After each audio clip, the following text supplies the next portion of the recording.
के राज्य उत्तराखंड को देवभूमि के नाम से भी जाना जाता है, क्योंकि इस पावन धरती पर देवताओं का वास रहा है। यहाँ की पवित्र धरती के कण कण में देवता निवास करते हैं।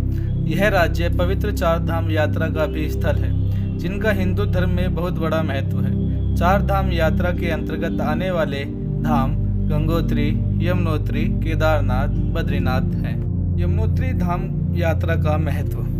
हिंदू धर्म में कई नदियों जैसे गंगा, यमुना, सरस्वती आदि कई नदियों को पवित्र व देवी माना जाता है और इनकी पूजा अर्चना की जाती है।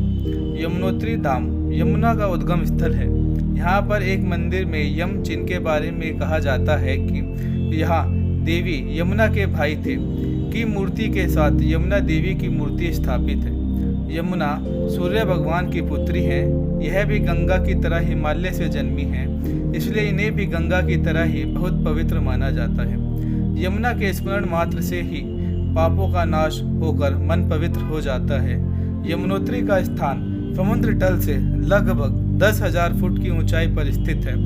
यहाँ स्थित यमुनोत्री मंदिर का निर्माण टिहरी के महाराजा प्रताप शाह ने करवाया था। यमुनोत्री में गर्म जल के कुंड। यहाँ यमुनोत्री देवी मंदिर के अलावा कई गर्म पानी के कुंड हैं, जिनका जल खौलता रहता है।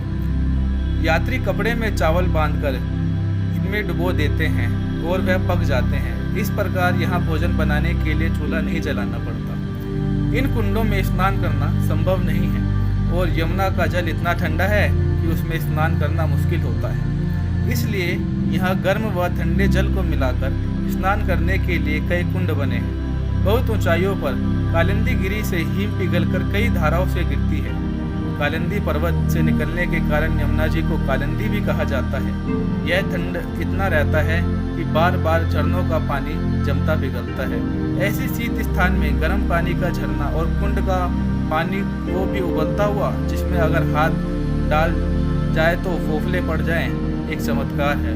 यहाँ के प्रमुख कुंडों में सूर्य कुंड, गौरी कुंड तथा सप्तऋषि कुंड का प्रमुख है।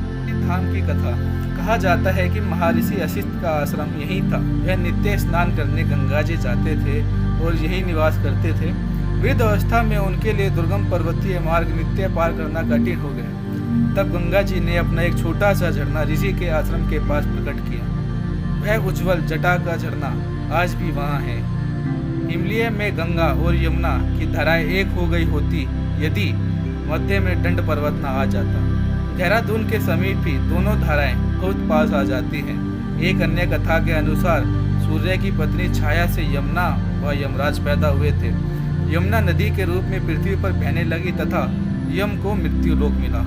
कहा जाता है कि यमुना ने अपने भाई यमराज से भाई दूज के अवसर पर वरदान मांगा कि इस दिन जो यमुना में स्नान करे उसे यमलोक न जाना पड़े। इसलिए माना जाता है कि जो कोई भी माँ यमुना के पवित्र जल में स्नान करता है वह अकाल मृत्यु के भय से मुक्त हो जाता है और मोक्ष को प्राप्त करता है।